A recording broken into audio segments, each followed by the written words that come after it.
Добрый день, дорогие друзья, гости и подписчики моего канала. Меня зовут Даша, вы на моем канале о вязании. И тема сегодняшнего видео как сделать имитацию вточного рукава на вязаном изделии. Ну или попросту карман вязаного изделия, не накладной, чтобы не нужно было его пришивать. Итак, я сейчас вяжу кофточку для своей дочки и решила сделать кармашки с двух сторон симметричные. Сделала отметку, то есть довязала до нужной высоты, вяжу я сверху вниз, довязала до нужной высоты, и вот здесь вот предполагается у меня кармашек. Первым шагом я, конечно, размечаю, как я уже сделала, маркерами место для будущего кармана. Далее мне потребуется вспомогательная нить. Это у меня остатки от предыдущего какого-то вязания.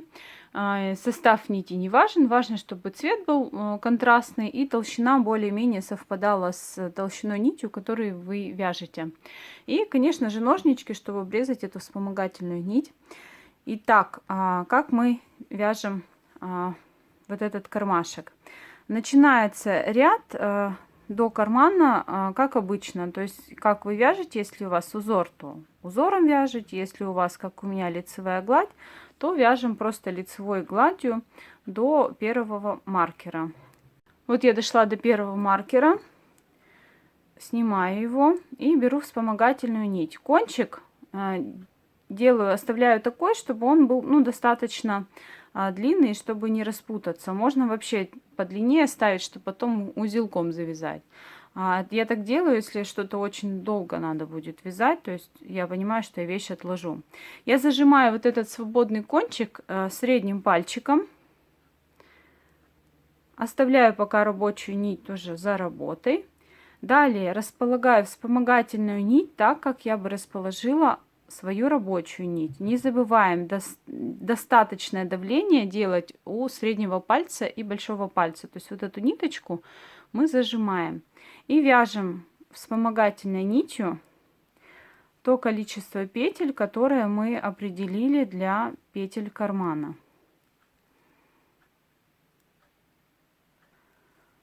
По аналогии такой же вяжутся большие пальчики у варежек таким классическим бабушкиным методом.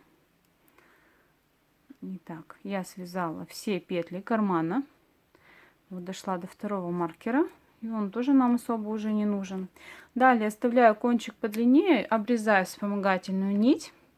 Если у нас достаточно длинные хвостики вот эти, то я их еще для надежности связываю таким свободным узлом. Ну, то есть не затягивая, просто чтобы они у нас не болтались и не вылезали на лицевую сторону, никаким образом не мешали нам во время вязания. Все, затем я беру вот эти петли и возвращаю их на левую спицу.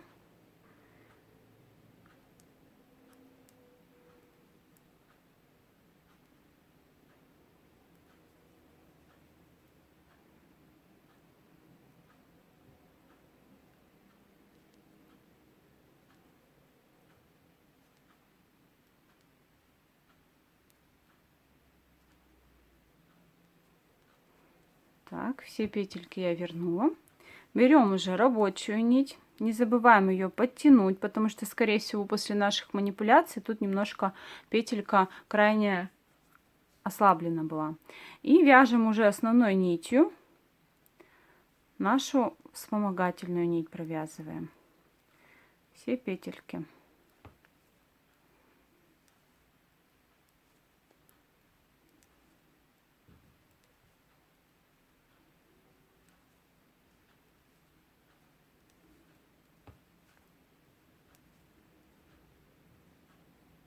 С крайними поосторожнее, потому что они у нас будут вытягиваться, но тем не менее провязываем. Самое главное сохранять нормальный размер петли, связанной основной нитью, то есть связать и подтянуть слегка. Дальше мы продолжаем вязать по узору.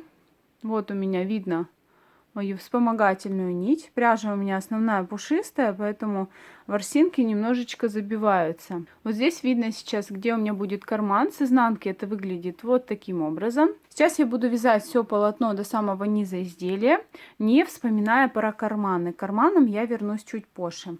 Так, давайте я сейчас вас оставлю, довяжу все ряды до конца и дальше покажу, как мы будем делать сам, собственно, карман, раз уж видео посвящено именно ему. Продолжаем вязать вточной карман. Итак, я довязала изделие до конца, и сейчас пока не буду закрывать вот эти петли, сразу приступлю к карману, потому что у меня есть вторые спицы в этом же номере, тоже на леске.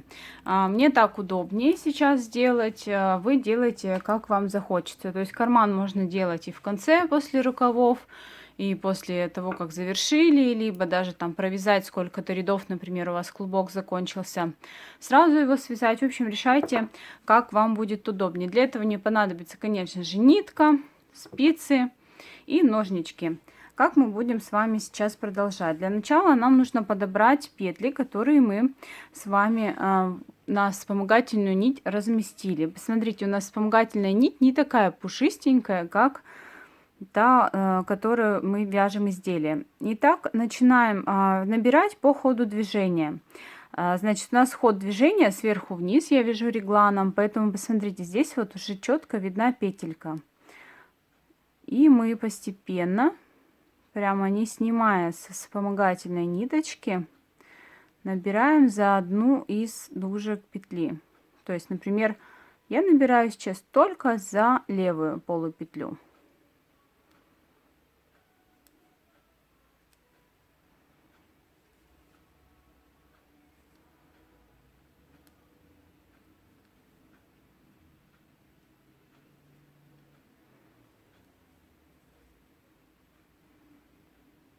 И постарайтесь не упустить ни одну петельки. Итак, мы переводим наше вязание, переворачиваем и смотрим. В противоположную сторону мы также имеем петельки. То есть вот здесь последняя петля, здесь будет, получается, дырочка, если мы сейчас не наберем, поэтому мы обязательно сейчас набираем вот эту вот боковушку петельки, либо набираем вот эту петлю. То есть она и так будет держаться, да, за половинку, но нам нужно с вами решить. Вообще, в принципе, по логике вещей, раз у нас сюда входит дополнительная нить, то нам сюда и надо вводить. И опять за левую полупетлю через одну мы с вами будем набирать наши петли. Я специально сейчас ничего не считаю, потому что цель не показать, как именно такой карман связать, а показать именно принцип вязания вточного кармана в вязаных изделиях. Потому что дальше вы уж сами будете. И здесь мы берем не через одну, а сразу же вот эту вот боковушку. Видите? Туда, куда у нас входит вспомогательная нить. Так, все.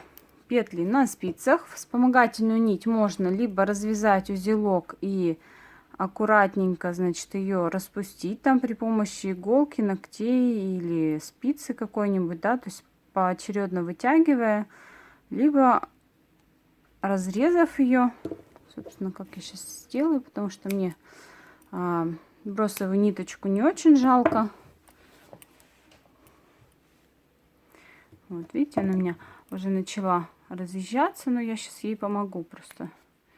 Если будете так же, как я, разрезать, пожалуйста, будьте аккуратны, чтобы полотно свое не разрезать, что будет очень обидно. Столько вязали, да, и взяли все, порезали.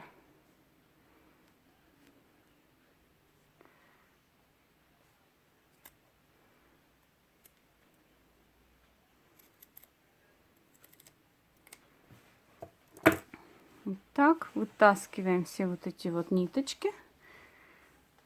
И посмотрите, кармашек такой открывает свой ротик. Вот наш карман. Вязать мы его можем в совершенно любом направлении. То есть хоть слева направо, хоть справа налево. Но сейчас у меня спицы расположены таким образом, что, конечно же, я буду вязать вот сюда. То есть вот здесь у меня будет начало ряда, здесь будет конец ряда.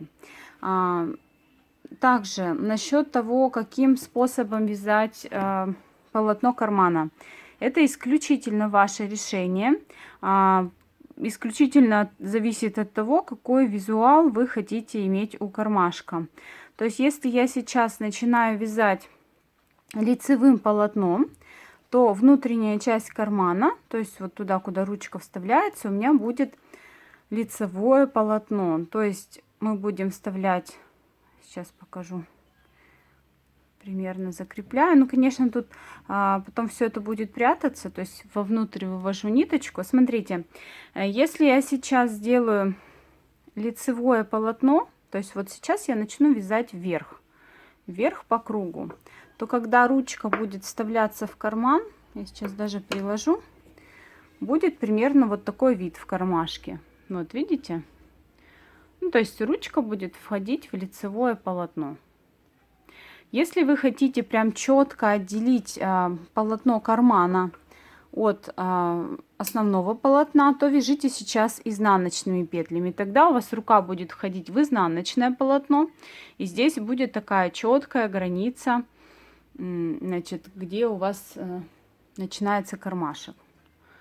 Ну, то есть это только ваше, то есть будет вставляться рука вот так вот. То есть это только ваше решение, как вам больше нравится, как визуал вот вас устроит.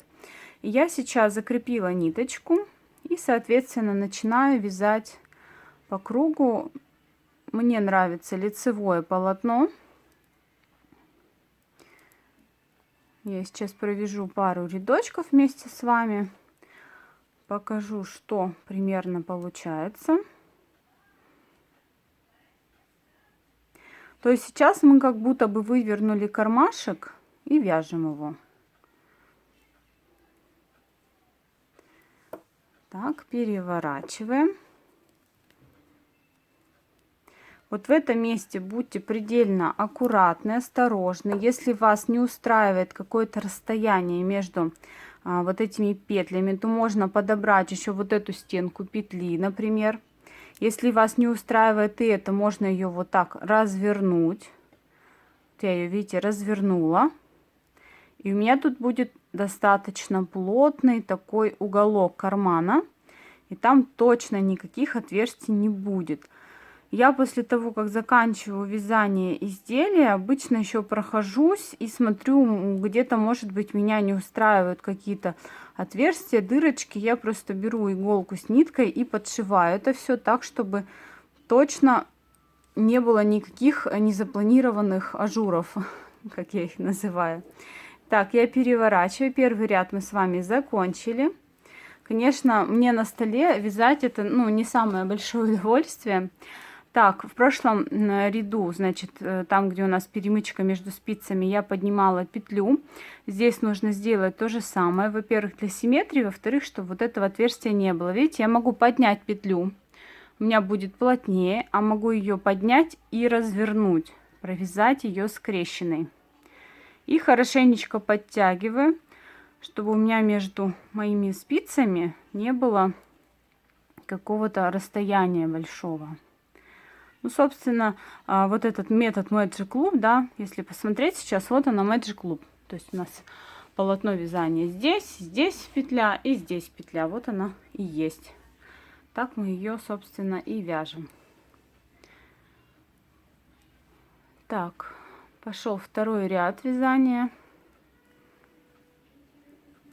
Конечно, на коленках вязать, ну или там на весу как-то вот это все переворачивать полотно гораздо удобнее. Но тогда не было бы этого видео, да, обучающего. Можно было первый ряд там провязать как-то, например, изнаночной, чтобы четко было видно, где у нас начался карман, да. Ну, то есть это вот весь визуал зависит только от того, как вы себе это представляете, то есть как вам это нравится. У меня карман рассчитан на 30 рядов. Вот я сейчас 2 провязала. Еще 28 вниз, ну или вверх, да, в моем случае, рядочков свяжу. Сейчас покажу, как у меня выходит. Так, не буду сильно заправлять. Вот, посмотрите, у меня полотно уже как бы поднялось, да, вы видите? Полотно уже поднялось. И после чего, после того, как мы все это довяжем, у нас вот эта часть уйдет внутрь, и вот эта часть тоже согнется вот так и уйдет внутрь. И будет вот такой вот точной карман. А сейчас я довяжу свои 30 рядов, которые мне нужно, и покажу вам, как у меня это выглядит, во-первых, и во-вторых, как соединять части кармашка и, значит, что делать дальше. Итак, карман почти готов. Посмотрите, как он выглядит. То есть сейчас вид, как будто бы карман вывернут наизнанку. И мы его вытащили полностью. Я привязала необходимое мне количество рядов. Вот посмотрите, практически все место до конца изделия занимает у меня будет кармашек. Ну, собственно, так и планировалось. Сейчас я отмеряю расстояние, ниточку где-то в 3 раза длиннее, чем длина вот моего кармашка, ширина точнее. Обрезаем кончик и пользуемся трикотажной иглой. У меня ниточка типа шнурковая, поэтому тут без трикотажной иглы никак. Итак, что мы с вами делаем? Смотрим на наши 2 спицы, на которых располагается изделие. И сейчас будем имитировать лицевое полотно. Вот мы вставили сюда ниточку, вывели. Дальше внутрь следующей петли с верхней спицы. Далее внутрь сюда и выходим из следующей. Так называемая имитация, вот, собственно, вязание. То есть вот она петля, которую мы с вами сформировали при помощи иголки. Далее снова входим сверху и выходим снизу из петли.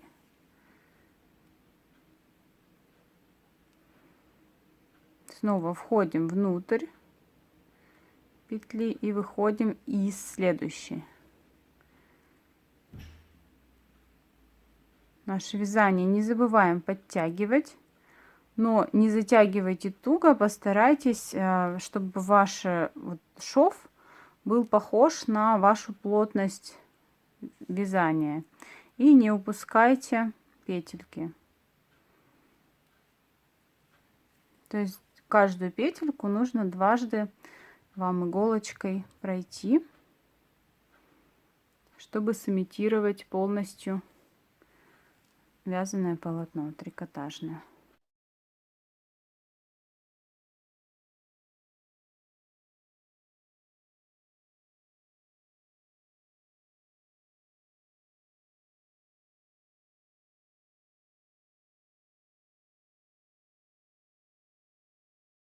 По плотности такое же и по виду. Так я сейчас делаю до самого конца петелек.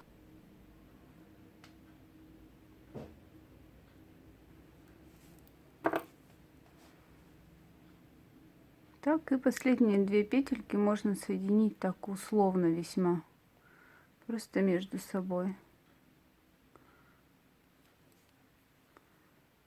Формируем узелок, либо закрепляете, как вам необходимо. Если я не уверена в пряже, то я еще могу и клеем пройтись, если это допустимо, например, если это не детская одежда.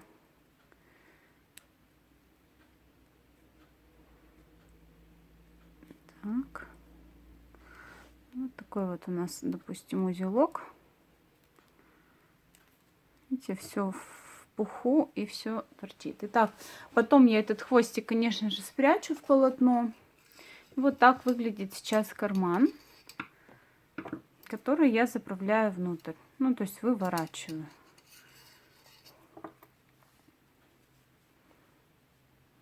Так. Вот и все. Вточной карман готов. Как я говорила, я намеренно сделала вот такой вид этого кармана, да, то есть что у меня лицевое полотно и вглубь уходит тоже лицевое полотно. Дальше я могла бы сделать здесь полосу изнаночную, например, только в этом ряду, да, только вот эту часть, либо здесь изнаночную полосу, чтобы четко видеть, где у меня карман начинается. Также можно, если вы сомневаетесь в том, что у вас не будет там что-то выворачиваться, ну, либо для декоративных каких-то целей, можно прошить вот здесь вот и иголочкой аккуратно по краю, либо машинкой швейной, то есть закрепить вот этот краешек кармана, чтобы он не выворачивался. С изнанки это выглядит вот так, ну, собственно. Также, чтобы он, например, не торчал, если вдруг он начнет как-то двигаться, да, потому что карман у нас свободный, можно аккуратно потайным швом прицепить вот этот край, либо весь низ кармана, чтобы он точно никуда не двигался. Карман такой вточной, очень прочный, очень аккуратно выглядит, хорошо вот так внедряется в полотно. Ну и меньше шансов, что он когда-либо где-либо порвется, потому что он вот такой цельный. Спасибо за внимание. Вяжите с удовольствием, ставьте пальчик вверх, подписывайтесь на канал. Впереди много интересных видео. Пока-пока, до новых встреч!